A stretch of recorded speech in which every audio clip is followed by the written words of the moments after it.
اب آپ اس مبارک سلسلے کا 27واں حلقہ سماعت فرمائیں۔ بنو حوازن بنو ثقیف جو تھے بھاگ گئے۔ مالک ابن عوف نے لیا ایک بستی تھی، اس میں اس کا ایک بہت بڑا قلعہ تھا، اس نے جا کر فوراً اس قلعے میں پناہ لے لی اور وہیں اس نے پھر کوشش کی کہ سب لوگوں کو جمع کر۔ کہا بھی کیوں بھاگ گئے ہو؟ ان کے ساتھ تو کوئی لشکر نہیں۔ ان کا لشکر نہیں، ہم نے تو دیکھا لاکھوں کی تعداد میں گھوڑوں پہ لشکر تھا اور سب کے سفید کپڑے، سب کی سفید لباس، سفید وردی، سفید گھوڑے۔ اس نے کہا کہ اچھا ٹھیک ہے، لیکن بہرحال لشکر کو جمع کرو، گھبرانے کی بات نہیں ہے۔ پہلے وہ بھاگ گئے، اب ہم بھاگ گئے، چلو طائف کے قلعوں کے اندر محاصر ہو جاؤ، بند ہو جاؤ، اب ہم لڑیں گے، چلو آئیں گے مسلمان، لیکن اب ہم طائف میں قلعوں کے اندر بند ہو کے لڑیں گے، اب ہم میدان میں نہیں لڑیں۔ اللہ کی شان دیکھیں کہ جب وہ سارے بھاگ گئے، اب جب مسلمانوں نے ان کو سنبھالا، مال غنیمت کو جمع کیا، تو 24,000 تو وہ جناب اونٹ چھوڑ گئے، 40,000 بکری چھوڑ گئے، 3,000 عورتیں چھوڑ گئے، اور پتہ نہیں کتنا سونا چاندی اموال سارا مال غنیمت جمع کر کے حضور نے فرمایا واپس چلو اور جعرانہ کی طرف بڑھو، جسے آج کل آپ بڑا عمرہ کہتے ہیں۔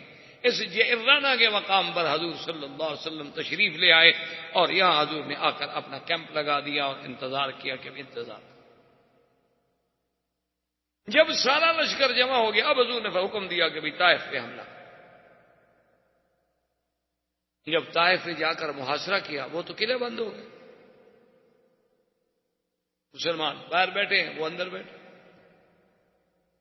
یہ وہ پہلا موقع ہے جہاں مسلمانوں نے دبابات کہتے تھے کہ وہ ایک لکڑی کا بہت بڑا ایسے کمرہ بنا لیتے، آگے اس کے بڑا موٹا قسم کا چمڑا لگا دیتے اور اس کو پانی کے ساتھ تر رکھتے۔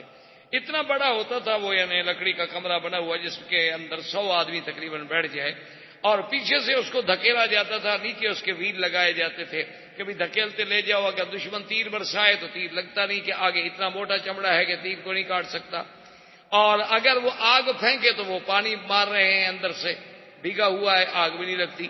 تو جب وہ قریب آ جائیں گے قلعے کے دیواروں کے، تو اب پیچھے اندر 100 آدمی چھپا ہوا ہے، وہ موقع دیکھ کر پھر قلعے کی دیوار کو توڑتا ہے اس کی پناہ میں۔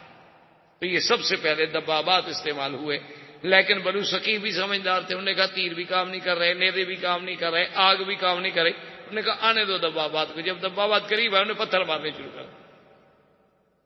اب پتھر سے تو خلق تو ان کا ہوتا نہیں تھا، پتھر سے نتیجہ یہ نکلا کہ دباب ٹوٹ گئے اور مسلمانوں کو پھر پیچھے ہٹ۔ اب آگے بڑھ رہے ہیں، پیچھے ہٹ رہے ہیں، آگے بڑھ رہے ہیں، پیچھے ہٹ رہے ہیں، لیکن نتیجہ کوئی نہیں۔ حضرت خالد بن الولید رضی اللہ تعالی عنہ گھوڑے پہ سوار ہو کر ان کے قلعے کی دیواروں کے ساتھ چلے جاتے اور کہتے میں یبارزنی، او بنو ثقیف بڑے بہادر بنتے ہو، نکلو میدان میں۔ اب جناب حضرت خالد دعوت دے رہے ہیں، پکار رہے ہیں بھی باہر آؤ، مقابلہ کرو، نکلو، کون ہے میرے میں؟ ابدی علیہ نے اوپر سے کہا، اس نے کہا خالد 1 سال تک دعوت دیتے رہو، ہم نکلتے نہیں ہیں مقابلے پر، ہم جانتے ہیں تم کیا کہنا چاہتے ہو، ہمیں پتا ہے تم کیا کہنا چاہتے ہو، تم کیا کرنا چاہتے ہو، کہ ہمارے کم سے کم 1-2 بڑے تو نکلیں گے اسی طرح، ہم نہیں نکلتے اور ہمارے پاس سب کچھ ہے، 2 سال تک بیٹھے رہو، ہمیں کیا کر سکتے، ہم باہر نہیں لڑیں گے۔ آج کیا کریں، باہر نکلتے نہیں، دیوار ہم توڑ نہیں سکتے۔ اسی اسنا میں ابھی محجن ثقفی اور حضرت عمر کی آپس میں بات ہوئی۔ حضرت عمر نے کہا کہ کیا فرارون بزدل، چوہے کی طرح بلوں میں چھپے ہوئے ہو، اپنے آپ کو کہتے تھے ہم بڑے شیر ہیں، اور شیر میدانوں میں آگے لڑتا ہے، یہ تو چوہے کا کام ہے کہ بل میں گھس جاؤ، ادھر سے نکل جاؤ، ادھر سے نکل جاؤ، یہ کو بہادری ہے۔ اس نے کہا عمر تم ہمیں جتنی غیرت دلاؤ نا، ہم نہیں نکلیں گے۔ اس نے کہا نہ نکلو، ہم بھی 2 سال نہیں چھوڑیں گے، ہم بھی بیٹھے رہیں گے یہاں، 2 سال ڈیرا لگا کے یہاں بیٹھے رہیں گے، کبھی تو نکلو گے نا۔ حضور نے حضرت ابو بکر کو بلایا، فرمایا ابو بکر اپنے صحابہ میں اعلان کرو الرحیل، واپس آؤ، طائف فتح نہیں ہو، طائف ہم فتح نہیں کر سکتے۔ کلمات آیا، انہوں نے کہا اللہ نے کہہ دیا وَأُخْرَىٰ لَمْ تَقْدِرُوا عَلَيْهَا، اور ایک ایسی علاقہ ہوگا، ایسی جماعت ہوگی جس پر تم آپ قادر نہیں ہوں گے، آپ فتح نہیں کر سکیں گے، مجھے وحی کے ذریعے خبر دے دی کہ ہم نہیں فتح کر سکتے۔ حضرت ابو بکر آئے تو حضرت عمر لڑے تھے ابھی بے جن سے زور زور سے، وہ ادھر سے اوپر سے قلعے سے کھڑے ہو کے بات کری، یہ نیچے سے گھوڑے پہ کھڑے ہو کے بات کرو۔ نے کہا عمر جھگڑا نہ کرو، اذن رسول اللہ بالرحیل، حضور نے حکم دے دیا ہے کہ واپس رکو۔ کیوں؟ اس نے کہا اللہ کا حکم ہے کہ یہ فتح نہیں ہو۔ اب حضور صلی اللہ علیہ وسلم واپس جعرانہ تشریف لائے، اور جعرانہ میں میرے مدنی پاک نے 10 دن تک انتظار فرمایا کہ شاید وہ طائف والے، وہ بنو ثقیف شاید بلوٹ آئے، شاید ان میں کوئی عقل آ جائے، شاید ان میں کوئی رجل رشید پیدا ہو جائے، ان کو سمجھا دے۔ لیکن 10 دن کی انتظار کے بعد جب کوئی نہ آیا تو حضور نے حکم دیا بھی اموال غنیمت تقسیم کرو۔ اور حضور صلی اللہ علیہ وسلم نے، یہ پہلا سال ہے جس میں مؤلفۃ القلوب، مؤلفۃ القلوب کا معنی یہ تھا کہ جو لوگ نئے نئے اسلام لائے تھے نا، ان کو حضور نے زیادہ مال دیا تاکہ ان کی طرح دلجوئی ہو جائے، ان کی ہمت بندے کہ یار ہمیں اسلام میں دونوں فائدے ہو گئے نا، اسلام بھی ملا، خدا بھی ملا، دنیا بھی مل گئی۔ تو حضور نے حکم دیا، ابو سفیان آئے، حضور نے فرمایا 100 اونٹ اور 100 اوقیہ سونا ابو سفیان کو دیا جائے۔ اس نے کہا والے ابنی معاویہ یا رسول اللہ، مجھے تو آپ نے دیا، میرا بیٹا بھی تو ہے نا معاویہ، اس کو بھی تو دے نا۔ حضور نے فرمایا اچھا لے ابن ہی میت بعیر و میت اوقیہ، اس کے بیٹے کو بھی 100 اونٹ اور 100 اوقیہ۔ اس نے کہا حضور میرا بیٹا یزید بھی تو ہے۔ حضور نے فرمایا اس کو بھی 100 اونٹ دے دو اور 100 اوقیہ سونا دے دو۔ جب سارا سونا اکٹھا کیا گیا حضور نے فرمایا لے جاؤ۔ اس نے کہا حضور کسی کو حکم دیں مجھے اٹھا کے تو خیمے تک تو لے جائے۔ آپ نے فرمایا نہیں، اٹھانا تمہیں ہوگا، جب تمہیں دنیا کی اتنی محبت ہے تو اس کو اٹھاؤ خود۔ اب ابو سفیان اٹھا رہا ہے، 300 اوقیہ سونا اٹھانا کو آسان تو نہیں ہوتا نا۔ اب جناب اٹھاتا ہے، گر جاتا ہے، اٹھاتا ہے، فضح کا رسول، حضور ہنس رہے ہیں کہ دیکھو کیسے یہ دنیا کی محبت ہے ان کے دلوں میں۔ حضور نے فرمایا اقرا ابن حابس کو بھی 100 اونٹ۔ صفوان ابن امیہ حالانکہ کافر ہے، اس نے 3000 آدمی کو ہتھیار دیا تھا، آپ نے فرمایا اس کو بھی 100 اونٹ۔ یہ اصحاب المعین تھے۔ پھر اس کے بعد ایک عربی آیا، اس نے کہا حضور مجھے دیں، آپ نے فرمایا اس کو اتنی 100 بکری دے دو۔ کہنے کہ 100 بکری؟ آپ نے کہا ہاں اچھا ساری میری ہوگی؟ انہوں نے کہا وہ تو صحابی کہتے ہیں کہ وہ عربی بکریاں جب ہم نے دی نا، پھر پیچھے دیکھے کوئی آ تو نہیں رہا چھیننے کے لیے، مذاق تو نہیں کی گئی میرے ساتھ، بدو تھا نا جنگل کا بیچارہ، تھوڑا دور آگے بکریاں لے جائے، پھر کھڑا ہو کے دیکھے کوئی آ تو نہیں رہا، پھر چھین لیں گے۔ جب تسلی ہو گئی تو بھاگا، اپنی قوم کے پاس آیا، کہنے لگا عجیبو عجیبو رسول اللہ، او پاگلو بے وقوف نہ بنو، اسلام بھی ملتا ہے بکریاں بھی ملتی ہیں، چلو مسلمان ہو جاؤ۔ ساری قوم کو لے کے آیا، سب کے سب مسلمان، سب اسلام۔ نے کہا تو 2 فائدے ہو رہے ہیں، مال بھی مل رہا ہے۔ اسی اسنا میں قیدیوں میں جب عورتیں پکڑی گئی تھیں، چونکہ 3000 تو عورت تھی نا، تو قیدیوں میں ایک عورت شور مچا رہی ہے، فاتونی و رسول اللہ، فاتونی و رسول اللہ، جلدی کرو مجھے حضور کے پاس ہے، انا اخت رسول اللہ، انا اخت رسول اللہ، میں تو حضور کی بہن ہوں، مجھے تم نے گرفتار کیا ہوا ہے، کون ہے مجھے گرفتار کرنے والا؟ صحابہ کہتے ہیں اللہ ہمارا ہے نا اخت النبی، حضور کی کوئی بہن نہیں۔ اس نے کہا انا اخت رسول اللہ، میں حضور کی بہن ہوں، انا اخت محمد صلی اللہ علیہ وسلم، مجھے لے چلو اپنے نبی کے پاس۔ صحابی کہتے ہیں حیران ہو گئے، 60 سال 65 سال کی بوڑھی عورت ہے اور کہتی ہے میں حضور کی بہن ہوں۔ حضور کے سامنے جب آئے تو حضور نے فرمایا من انتی؟ اس نے کہا اما عرفتنی یا رسول اللہ، حضور آپ نے مجھے نہیں پہچانا؟ آپ نے فرمایا نہیں ما عرفتک، کہنے لگی حضور آپ نے مجھے نہیں پہچانا، ابھی تک تو مجھے وہ یاد ہے کہ آپ نے اپنے دانتوں سے مجھے یہاں نشان لگایا تھا، ابھی تک تو نشان ہی کھڑا ہے، میں آپ کو کندھے پہ اٹھاتی تھی حضور، آپ نے مجھے دانتوں سے پکڑ لیا تھا، میری بوٹی نکال لی تھی. حضور نے فرمایا انت شیما بنت الحارث بنت حلیم السعدیہ، تم شیما ہو؟ اس نے کہا حضور میں شیما ہوں. آپ نے فرمایا ہذہ بنت اختی، اختی من الرضاع، یہ واقعی میری بہن ہے، میرے اس کی ماں کا میں نے دودھ پیا ہے. فقام رسول اللہ، حضور کھڑے ہو. آپ نے فرمایا آپ چھوڑ دو اس کو، اور جتنا اس کا مال ہے، اس کا سامان ہے، اس کا گھر ہے، سب واپس کر دو. سب کا سب واپس کر دیا. صحابہ نے کہا حضور ہمیں جو غلام ملے ہیں وہ بھی تو قبیلہ بنو سعد کے ہیں، جب یہ آپ کی بہن ہے تو ہم آپ کی بہن کے قبیلے کو غلام بنا سکتے ہیں. سب نے بنو سعد کو چھوڑا. فرمایا شیما سب کو لے جاؤ. میں نے کہا حضور اب کہاں لے جاؤں، مجھے کلمہ تو پڑھا دیں. میں کلمہ تو پڑھ لوں، کم از کم میں جنت میں جانے کی حقدار تو بن جاؤں. محمد فاسلمت شیما، بی بی شیما مسلمان ہو گئی. سارے قبیلے کے بندے لے کے جا رہی ہے. دیکھتے کہتے دیکھا میں نے نہیں کہا تھا کہ حضور میرے بھائی ہیں، میں نے نہیں کہا تھا کہ حضور محمد مصطفیٰ صلی اللہ علیہ وسلم جو ہے میرے دودھ پیتے بھائی ہیں. آج دیکھیں کیسا حضور نے مجھ پہ کرم اور احسان فرمایا. اسی طریقے سے ابھی یہ سلسلہ جاری تھا کہ عبدی علیل نے ایک وفد بھیجا بنو ثقیف نے جرانہ میں حضور کی خدمت میں.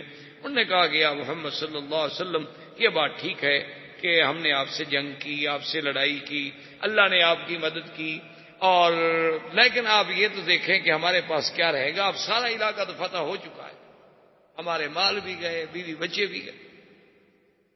ان کے بعد پھر ہم نے زندہ رہ کے آخر کیا کریں گے؟ حضور نے فرمایا اچھا کیا چاہتے ہو؟ انہوں نے کہا حضور ہمارا مال اور عورتیں واپس کر دیں. ہم نے فرمایا دیکھو دو باتیں ہیں، ایک بات چن لو، اما المال و اما النساء والاطفال. مال واپس لینا ہے تو بات کرو، یا پھر عورتیں اور بچے اپنے لے لو.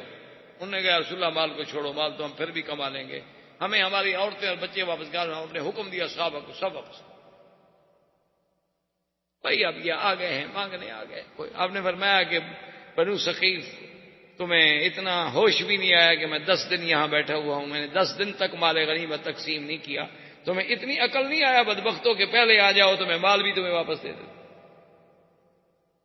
انہوں نے کہا حضور بہرحال اب آپ کے ہمارے درمیان میں جنگ تھی، وہ جب چلے گئے تو حضور نے دعا کی. فرمایا اللہم ایت ثقیفا، اللہم ایت ثقیفا وہدہم الی الاسلام. یا اللہ ثقیف کو میرے پاس لے آ اور اسلام کی ہدایت بھی نصیب کر دے. اتنا بڑا جنگجو قبیلہ. حضور صلی اللہ علیہ وسلم نے جیرانہ میں اتنے دن قیام کرنے کے بعد پھر آپ نے عمرہ فرمایا، اور تمام نظام جو تھا وہ عتاب ابن اسید کو دینے کے بعد حضور صلی اللہ علیہ وسلم واپس مدینہ منورہ کی طرف لوٹے. عروہ ابن مسعود الثقفی جو تھا، جو اصل سردار تھا بنو ثقیف کا، وہ شام سے لوٹا، اسے پتہ چلا کہ یہ ہو گیا ہے. وہ پھر طائف نہیں گیا، وجاء الی المدینہ، سیدھا مدینے میں آ گیا. اس نے کہا حضور انی ارید ان اسلم، میں کلمہ پڑھنا چاہتا ہوں، مجھے کلمہ. میں نے سمجھ لیا آپ سچے ہیں. کلمہ پڑھ لیا اور اس کے بعد نے کہا حضور مجھے اجازت دیں ادعو قومی الی الاسلام، میں اپنی قوم کو اسلام کی دعوت دینا چاہتا ہوں. حضور نے فرمایا اذن فاقتلوک یا عروہ، تم اسلام کی بات کرو گے تمہاری قوم تمہیں قتل کر دے گی. اس نے کہا حضور اجازت دیں میں قوم کو دعوت دیں. انہوں نے کہا فاقتلوک، تمہیں قتل کر دیں گے. اس نے کہا حضور آپ اجازت تو دیں، میں اپنی قوم کو جانتا ہوں، میں ان کو کم از کم اسلام کی دعوت تو دوں. انہوں نے فرمایا فاقتلوک یا عروہ، تمہیں قتل کر دیں گے. اس نے کہا رسول اللہ کوئی بات، اگر اللہ کے راستے میں شہید ہو گیا تو ہو گیا.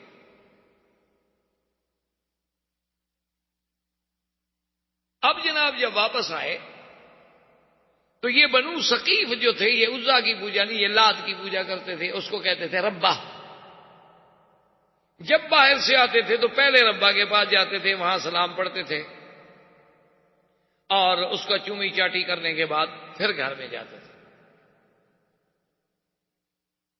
تو اب عروہ ابن مسعود جو آیا تو جناب پوری قوم نے ڈھول تماشے استقبال ہار بار کو، ان کا سردار تھا، آ رہا تھا خوشی کی، لیکن وہ ربا کے پاس جانے کے بجائے گھر چلا گیا.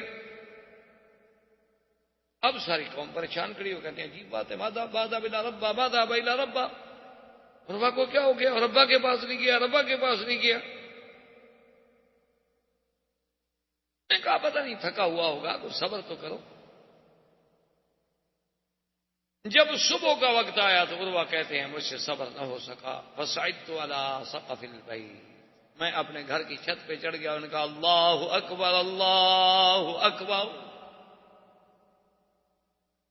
یہ ہے نا مجاہدوں کا بس، اللہ اکبر اللہ اکبر۔ قوم حیران کہ عروہ بن مسعود اسلم اسلم اسلم، بھاگے آئے، دیکھا تو آپ اذان اشہد اللہ الہ الا اللہ، ظالموں نے تینوں کی بوچھاڑ کر دی، وہیں شہید ہو۔ اور حضور پاک نے جو فرمایا تھا کہ تیری قوم تجھے قتل کر دے گی، وہ بات بھی حضور کی سچی ہو۔ حضور صلی اللہ علیہ وسلم ابھی انتظار میں ہیں، خدا کی شان ہے کہ پھر بنو ثقیف نے سوچا، اور مالک ابن عوف جو تھا وہ اپنے حصن سے نکلا، سیدھا مدینے پہنچا اسلام۔ ان کو پتہ چلا کہ بھی عروہ بھی مسلمان ہو گیا، اب مالک ابن عوف بھی مسلمان ہو گیا، ہمارے سردار بڑے بڑے سارے مسلمان ہو گئے، بھائی اس کا مطلب ہے اسلام سچا دین ہے، ہم اپنا وفد بھیجتے ہیں، لیکن ہم مسلمان تو ہوتے ہیں لیکن حضور کے ساتھ کچھ شرطیں کریں گے تاکہ بالکل بھی ہم کمزور ثابت نہ ہوں، یعنی کچھ شروط کے ساتھ۔ آ گیا حضور فرمایا ہاں بھائی کیا کہتے ہو؟ انہوں نے کہا حضور ہم اسلام لانے کے لیے آئے لیکن ہماری ایک شرط ہے۔ حضور نے فرمایا وہ کیا شرط ہے؟ انہوں نے کہا حضور آپ کو پتا ہے کہ آپ بڑے قبیلے کے لوگ ہیں اور بڑے طاقتور لوگ ہیں اور ایسے لوگ ہیں، ہم زنا نہیں چھوڑیں گے۔ حضور نے فرمایا انی لا اقبل، میں کبھی قبول نہیں کر سکتا، زنا کو اللہ نے حرام کر دیا ہے، یہ اچھا اسلام ہے کہ میں اسلام تو تمہارا قبول کر لوں اور تمہیں اجازت دے دوں کہ زنا کرتے رہو؟ انہوں نے کہا اچھا حضور ہمیں پھر سوچنے دیں۔ سوچ کے دوسرے دن آ گئے، انہوں نے کہا ٹھیک ہے حضور زنا نہیں کریں گے، لیکن مہربانی کریں کم سے کم شراب تو چھٹی دے دیں، وہ تو پیتے رہیں۔ میں لا اقبل، میں تو اللہ کے حدود کو نہیں توڑ سکتا، میں تو اللہ کا نبی ہوں اور اللہ کے احکام کا پابند ہوں، یہ کون سا اسلام ہے جس میں شراب پینے کی اجازت دے دی جائے؟ اچھا حضور پھر سوچنے دیں۔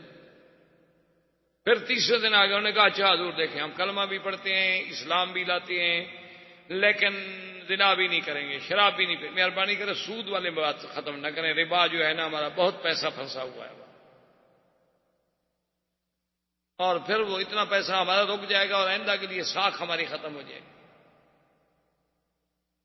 جیسے آج مسلمان ڈرتے ہیں نا جی کہ اگر ہم نے سود کو حرام کر دیا، پاکستان میں یہی بڑا مسئلہ چلا ہوا ہے نا کہ جی اگر سود حرام ہو گیا تو جن کا سود ہے وہ چکر، اچھا جو قرضے ہم نے لیے ہوئے ہیں باہر کے ملک ہمیں کیا کہیں گے؟ کہ ایک بڑی ذمہ دار شخصیت نے یہاں مجھے مکہ مکرمہ میں کہا کہ مکی صاحب آپ کہتے ہیں ٹھیک ہے کہ واقعی سود اللہ کے ساتھ جنگ ہے، باقی سود جو ہے حرب ہے، باقی سود جو ہے یہ حرام ہے، لیکن ہم تو مجبور ہیں کہ جو ہم نے ورلڈ بینک سے IMF سے ادھر سے قرضے لیے ہوئے ہیں، جب ہم ان کو کہیں کہ ہم سود نہیں دیتے ہیں تو ہماری حیثیت کیا ہوگی؟ کہا جی آپ تو ویسے بے وقوف ہیں، گھبرا رہے ہیں۔ انہوں نے کہا جی وہ کیسے؟ میں نے کہا جی یہ پرسنل ترمیم اور یہ سارے قوانین جن کے تابع انہوں نے اسلحے دینے بند کر دیے، امدادیں بند کر دی، کیونکہ جی ہماری پارلیمنٹ میں ایک کارکن نے، ایک رکن اسمبلی نے ایک ترمیم پیش کی تھی، منظور ہو گئی۔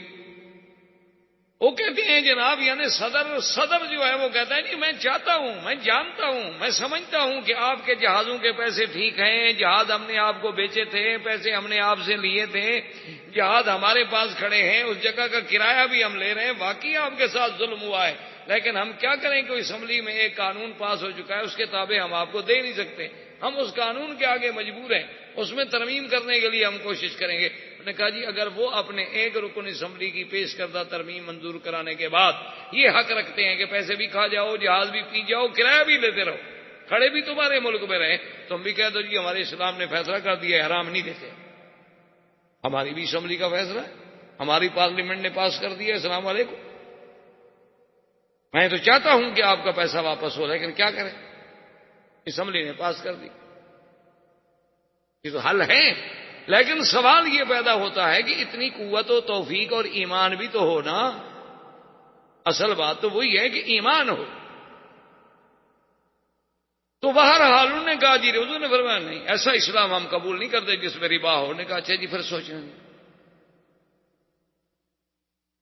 چوتھے دن پھر آ گئے. انہوں نے کہا حضور چلو ہم زنا بھی نہیں کریں گے، شراب بھی نہیں پیئیں گے، سود بھی نہیں لیں گے، لیکن ایک مہربانی کریں وہ ہماری ربا جو ہے نا، ہمارا بت جو ہے جس کی ہم پوجا کریں اس کو نہ توڑیں، بس اتنا مہربانی کر دیں، اتنا رعایت ہماری کر دیں آپ کہ اس کو ہمارا جو وہ روزہ ہے نا وہ رہے، وہ ہمارا اڈا جو ہے نا وہاں آخر ہم پھر قوالی کہاں کریں گے؟ پھر ہم مجرا رونق ملا کہاں جی کریں گے؟ اگر یہ بھی اجڑ گیا بات تو مسجد میں تھوڑی کرنے دیں گے آپ قوالی. اس کے لیے بھی تو ہمیں کوئی مقام چاہیے نا. حضور نے فرمایا لا اقبل، میں یہ بھی قبول نہیں کر سکتا. اللہ نے مجھے حکم دیا غیر اللہ کی پرستش اس کو مٹانے کے لیے، اور میں کہوں کہ تمہاری ربا رہ جائے. انہوں نے کہا اچھا حضور پھر سوچو. جاؤ سوچو. پھر آ گئے 5 دن کے بعد. حضور نے فرمایا کیا کہتے ہو؟ انہوں نے کہا اچھا حضور ایسا کریں کہ ہم ربا کو نہیں توڑیں گے. دیکھیں نا ہم چلو کلمہ ہم پڑھ لیتے ہیں، مسلمان بھی ہو جاتے ہیں، ہم اس کو نہیں توڑیں گے، اور آپ اگر توڑنا چاہتے ہیں تو توڑ دیں، اور جو آدمی توڑے گا اگر تو اس کو کچھ ہو گیا پھر ہم ذمہ دار نہیں ہیں. پھر یہ نہ کہنا کہ آپ کی سازش ہے. حضور نے فرمایا نہیں کوئی فکر نہ کرو، آپ تمہیں ذمہ دار نہیں. حضور پاک نے فرمایا کہ جاؤ اپنی قوم کو کہو ہم قبول کرتے ہیں. حضور نے حضرت عمرو بن العاص کو بھیجا کہ ان کے ساتھ جاؤ، ربا کو توڑو، اور سب قوم اگر کرے تو بیعت علی الاسلام لے لو. اب یہ راستے میں پھر جناب مشورے میں لگ گئے. انہوں نے کہا ایک بات سنو، ایسا کرتے ہیں کہ عمرو بن العاص جا رہا ہے ہمارے ساتھ، اس کو عزت کے ساتھ لے جاؤ.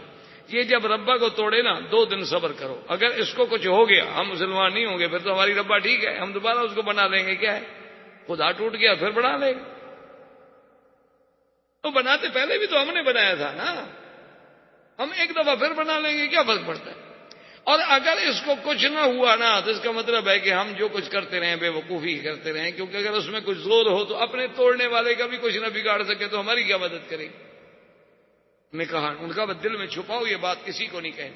حضرت عمرو بن العاص آئے جناب، لیا کلاڑا، کھڑے ٹوٹے ٹکڑے کر کے مٹی اٹھی ساری اٹھا کے پھینک کے سیدھی کر دی. 2 دن گزر گئے کچھ نہیں ہوا. آگے انہوں نے کہا جی اب ہمیں پتہ لگ گیا اسلام سچا مذہب ہے، اب صحیح مسلمان ہو. اسلم سب کے سب اسلام لے آئے. حضور پاک صلی اللہ علیہ وسلم نے اسلام قبول فرما لیا. اب اس کے بعد 9 ہجری جو ہے یہ عام الوفود ہے کہ پھر جناب وفد کے وفد، جس کو قرآن کہتا ہے اذا جاء نصر اللہ والفتح ورأیت الناس يدخلون فی دین اللہ افواجا فسبح بحمد ربک واستغفرہ انہ کان توابا. اب ہر طرف سے فوجیں کی فوجیں لا رہی ہیں، سب اسلام میں داخل ہو رہے ہیں. زندگی باقی تو بات باقی. واللہ تعالی اعلم وعلمہ اتم. الحمد للہ رب العالمین والصلاة والسلام علی اشرف الانبیاء وسید المرسلین سیدنا ومولانا محمد وعلى آلہ واصحابہ اجمعین. أما بعد فقد قال الله تبارك وتعالى في القرآن المجيد والفرقان الحميد. أعوذ بالله من الشيطان الرجيم. بسم الله الرحمن الرحيم. انفروا خفافا وثقالا وجاهدوا بأموالكم وأنفسكم في سبيل الله ذلكم خير لكم إن كنتم تعلمون. لو كان أرضا قريبا وسفرا قاصدا لاتبعوك ولكن بعدت عليهم الشقة. صدق الله العلي العظيم. قال النبي صلى الله عليه وسلم نصرت بالرعب مسيرة شهر أو كما قال رسول الله صلى الله عليه وسلم. برادران اسلام، واجب الاحترام بزرگوں، دوستوں، بھائیوں، عزیز نوجوانوں، سلسلہ دروس سیرت نبویہ علی صاحب الصلاۃ والتحیہ میں اللہ تبارک و تعالی کی توفیق سے ولادت باسعادت مبارک سے لے کر فتح خیبر، اس کے بعد فتح مکہ، اور اس کے بعد غزوہ حنین، غزوہ حنین سے واپسی مدینہ منورہ، اور پھر اس کے بعد بنو ثقیف اور بنو حوازن کے وفد کا آنا اور اسلام لے آنا۔ اب اس کے بعد 9 ہجری جو ہے اس کو اصحاب سیر اور اصحاب تاریخ جو ہیں وہ کہتے ہیں عام الوفود، کہ اس سال میں حضور کی خدمت میں بڑے وفد آئے، اور یہی وہ سال مبارک ہے کہ جس میں حضور صلی اللہ علیہ وسلم نے ارادہ فرمایا اہل روم کے ساتھ مقابلے کا۔ جیسا کہ آپ لوگوں پہ الحمدللہ واضح ہے کہ اس دور میں یہ 2 ہی بڑی طاقتیں تھیں جنہیں آپ سپر پاور کہہ سکتے ہیں، ایک فارس اور ایک روم۔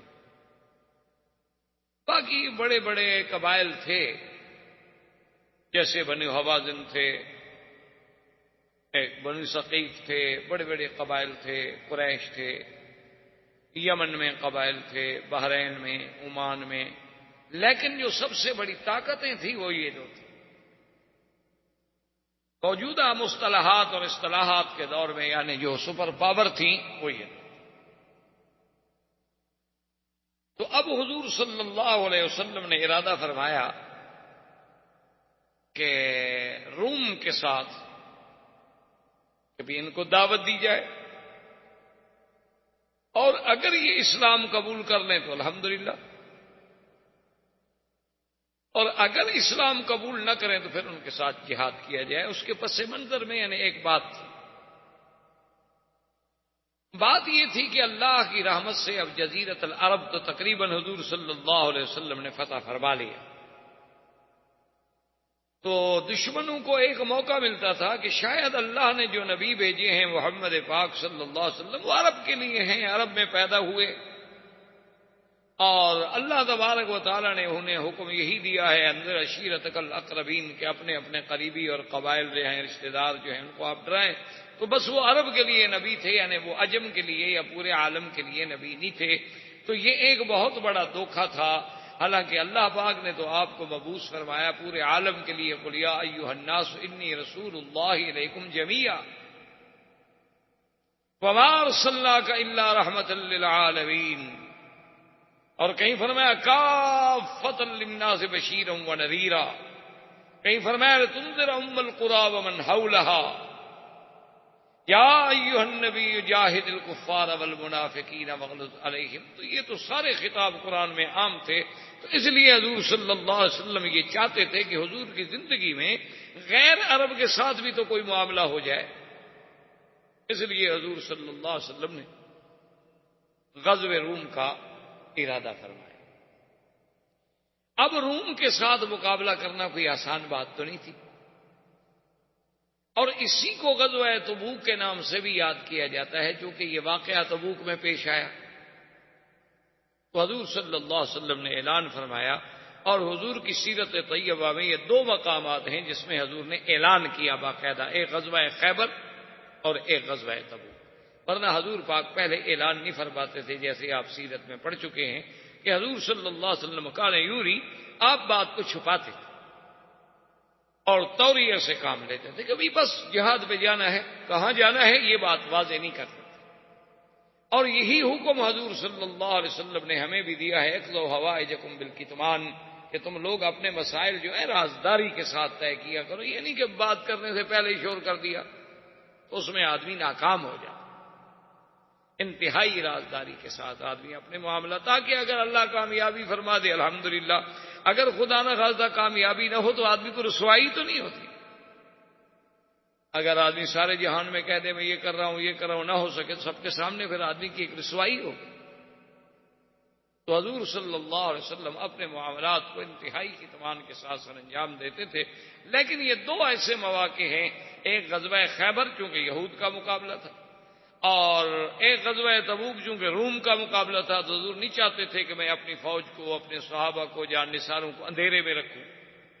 حضور نے اعلان فرمایا. اور یہی غزوہ تبوک جو ہے یہ جہاں عالم اسلام کی عظمت، سرکار دو جہاں صلی اللہ علیہ وسلم کی رفعت شان اور عظمت اسلام اور مسلمین کا باعث بنا، وہاں منافقوں کے لیے بھی یہ غزوہ جو ہے ایک ضرب کاری ثابت.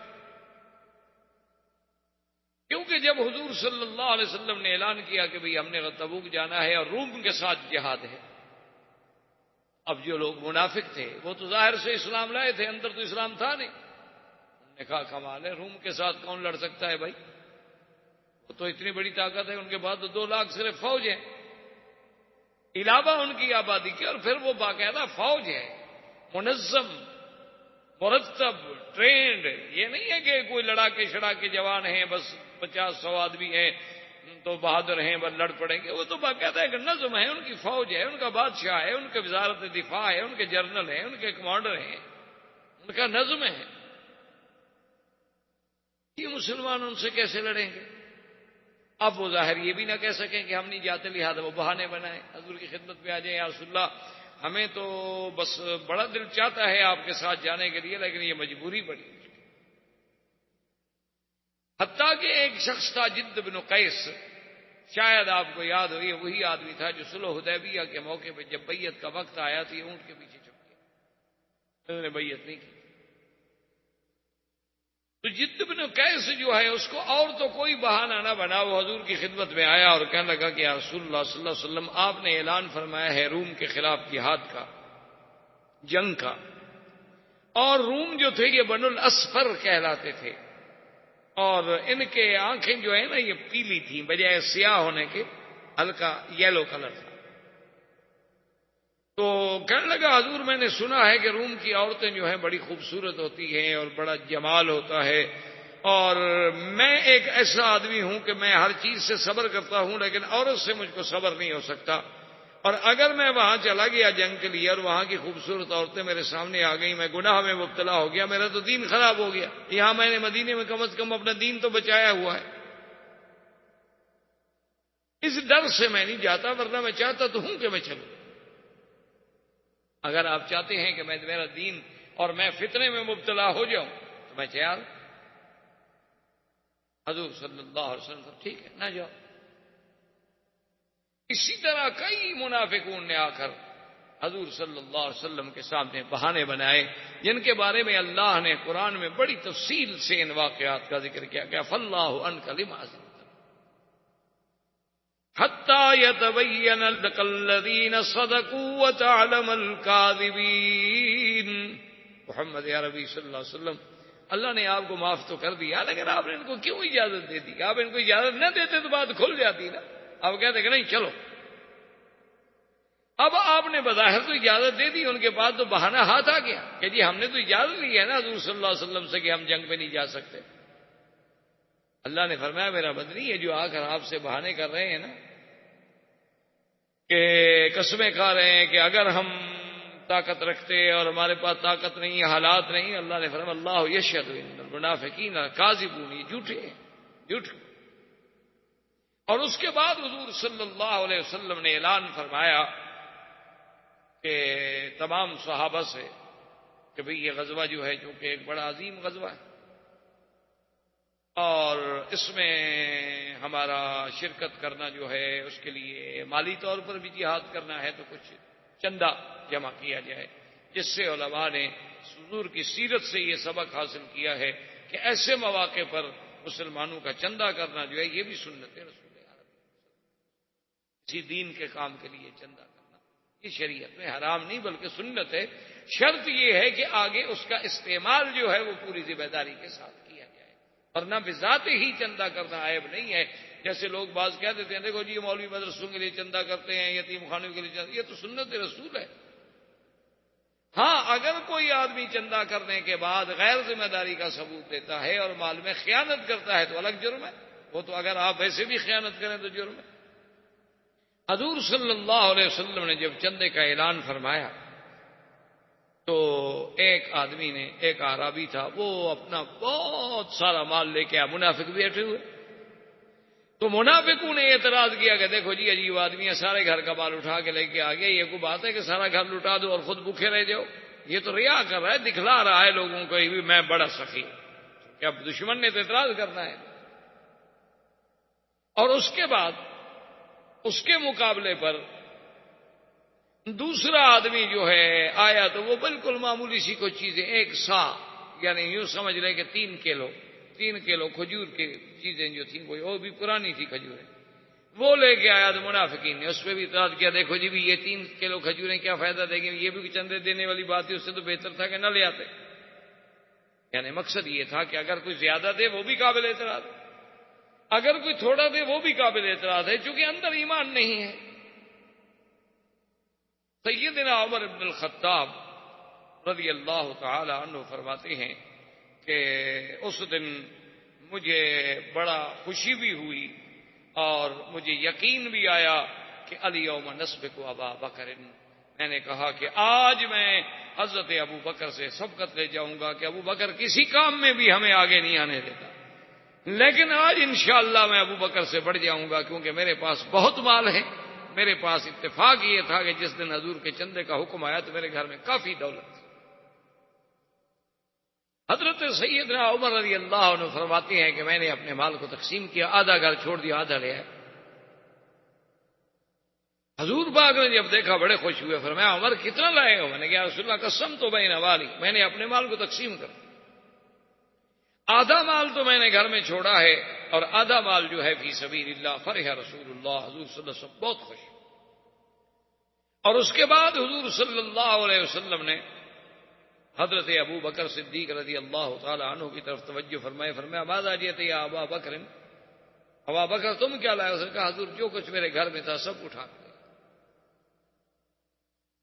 حضور میں نے اپنے گھر میں کچھ بھی نہیں چھوڑا ہوں. تو فرمایا ما ترکت شیئا، گھر میں کچھ نہیں چھوڑا. کہا بسم اللہ، اللہ کا نام چھوڑا ہے حضور، اللہ کا نام جو چھوڑا ہے، اللہ اللہ کے رسول کا نام چھوڑا ہے، باقی گھر میں کچھ رکھا نہیں ہے. جب آپ نے مانگ لیا ہے تو یہ تو جمیع ما عندی، سب کچھ جو میرے گھر میں تھا بلکہ. حضرت عمر کہتے ہیں میں نے کہا رحم اللہ ابا بکر، ابا بکر اللہ تجھ پہ رحمت کرے. بھی کون تجھ سے کون نمبر لے جائے، اب تجھ سے کون بڑے، میں تو پھر بھی آدھا لے کے آیا نا، تم تو سارا گھر اٹھا گیا. لیکن اس کے باوجود بھی یہ چندہ اتنا تو نہیں تھا نا کہ جنگ کے لیے کافی ہو جائے. حضور صلی اللہ علیہ وسلم نے فرمایا، آپ نے ترغیب دی، فرمایا من یجہز، کون ہے جو تجہیز کرے، فلہ الجنہ، اس کے لیے جنت. حضرت عثمان کھڑے، انہوں نے کہا کہ یا رسول اللہ صلی اللہ علیہ وسلم 100 بعیر باعلاسها واقطابها، حضور 100 اونٹ اور بما پلان بما سامان کے، خالی اونٹ نہیں. حضور صلی اللہ علیہ وسلم نے فرمایا کہ اچھا. پھر حضور نے فرمایا من یجہز جیش الاسرہ، غزوۃ العسرۃ. حضرت عثمان پھر کھڑے ہو گئے نے کہا رسول اللہ اور 100 اونٹ. حضور نے تیسری دفعہ اعلان کیا، تیسری دفعہ حضرت عثمان کھڑے ہو گئے. انہوں نے فرمایا حضور تیسری دفعہ میری طرف سے 100 اونٹ. حتیٰ کہ بعض روایات میں ہے کہ 7 مرتبہ، اور بعض روایات میں ہے کہ آخر میں حضرت عثمان کھڑے ہوئے اور انہوں نے کہا کہ یا رسول اللہ علیہ 1000 بعیر، میں 1000 اونٹ بما ساز و سامان کے دوں، اور اس کے ساتھ سونا چاندی گھر میں جو کچھ تھا وہ بھی پیش کیا. تو ایک روایت میں آتا ہے کہ حضور اس کے پیسوں سے اپنے ہاتھ میں یوں ہلا رہے ہیں اور مسکرا بھی رہے ہیں اور فرما بھی رہے ہیں کہ ما ضر عثمان ما عمل بعد اليوم، ما ضر عثمان ما عمل بعد اليوم، ما ضر عثمان ما عمل بعد اليوم. کہ عثمان آج کے بعد تو بھائی جو کچھ بھی تم عمل کرو نا تمہیں کوئی نقصان نہیں دے سکتا، تمہارے لیے جنت لازم. اس طرح حضور صلی اللہ علیہ وسلم نے غزوہ تبوک کے لیے اپنے جیش کو تیار فرمایا. اور سیر میں اور تواریخ میں یہ بات ثابت ہے کہ اس وقت حضور کے ساتھ جانے والا لشکر جو ہے وہ 30,000 پر مشتمل. اور یہ مسلمانوں کی بہت بڑی تعداد تھی کہ 30,000 کا لشکر جرار جو ہے وہ غزوہ تبوک کے ارادے سے نکلا۔ حضور صلی اللہ علیہ وسلم نے مدینہ منورہ پر اپنی عدم موجودگی میں، کیونکہ حضور تو اب تشریف لے جا رہے تھے غزوے کے لیے، حضور پاک نے اپنی عدم موجودگی میں امیر بنایا سیدنا علی رضی اللہ تعالی عنہ، استخلف علی المدینہ، حضرت نے مدینہ منورہ پر آپ کو امیر بنایا کہ میری عدم موجودگی میں آپ یہاں امیر ہوں گے، نماز، معاملات، نظام سب آپ کی ذمہ داری ہے۔ ابو بکر، عمر، عثمان وہ سب حضور کے ساتھ رضوان اللہ علیہ۔ منافقین کو موقع ملا، منافقوں نے حضرت علی رضی اللہ تعالی عنہ کو ایسا یہ کہنا شروع کر دیا کہ استسقا لک رسول اللہ، معلوم ہوتا ہے اب تم حضور پہ بوجھ بن گئے ہو، اس لیے حضور تمہیں پیچھے چھوڑ کے جا رہے ہیں، ورنہ دیکھو یہ موقع ہے، روم کا مقابلہ ہے، ابو بکر، عمر، عثمان سب کو تو ساتھ لے جا رہے ہیں اور آپ کو بچوں میں چھوڑ کے جا رہے ہیں۔